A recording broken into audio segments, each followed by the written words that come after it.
ایک اللہ والے نے تمثیل کی زبان میں ظالم لوگوں کو تنبیہ کی ہے۔ اللہ کرے کہ یہ درندہ خصلت لوگ، موذی خصلت لوگ اس تنبیہ کو غور سے سنیں، اپنے کردار اور رویوں پر نظر ثانی کریں، اپنے کردار کا جائزہ لیں، اپنی اصلاح کریں اور اپنے آپ کو انسان بنانے کی کوئی کوشش کریں۔ میرے دوستو، شیر کی عادت بھوک کی حالت میں صبر برداشت کرنا ہے۔ البتہ بھوک میں شیر چڑچڑا ہو جاتا ہے، پیٹ بھرنے پر سست ہو جاتا ہے۔ شیر دوسرے جانوروں کا کیا ہوا شکار نہ ان سے چھینتا ہے نہ ہی اسے کھاتا ہے، البتہ قید اور بند میں اس کی یہ عادت بدل جاتی ہے، جیسا تیسا اس کو گوشت مل جائے کھا لیتا ہے۔ شیر کا جب پیٹ بھرا ہوا ہو، جانور اس کے آگے سے بھی گزر جائیں تو وہ ان کی طرف نگاہ اٹھا کر بھی نہیں دیکھتا۔ اور شیر کی ایک عادت یہ ہے کہ شیر کتے کا جھوٹا پانی بھی نہیں پیتا۔ شیر اپنا پیٹ بھر جانے کی حاجت پوری ہو جانے کے بعد بقیہ گوشت وہیں چھوڑ دیتا ہے۔ شیر کتے کی طرح اٹھا کر نہیں پھرتا یا مٹی میں نہیں چھپاتا، اور شیر دن میں ایک بار شکار کرتا ہے۔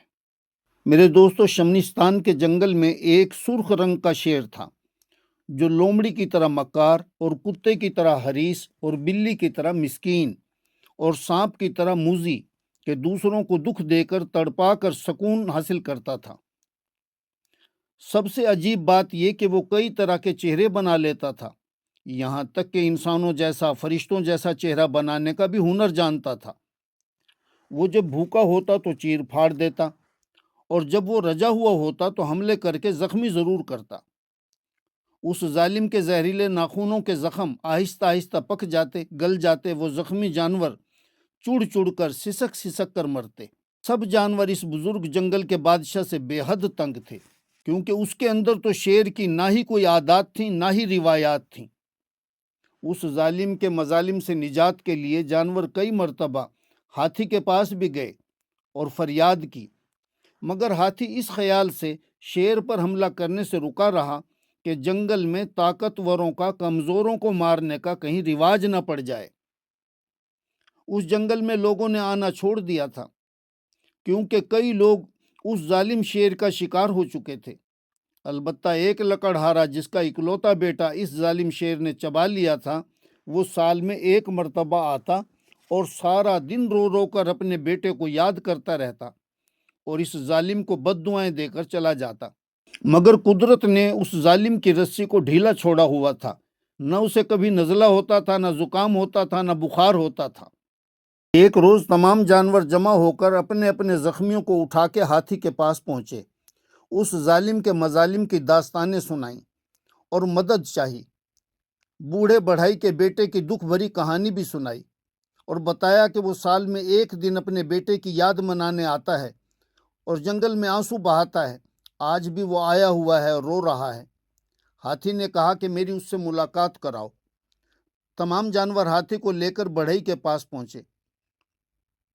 ہاتھی نے آ کر بوڑھے بابے کو سونڈ سے سلام کیا اور ادب سے بابا جی کے سامنے بیٹھ گیا اور آسمان کی طرف منہ کر کے رویا۔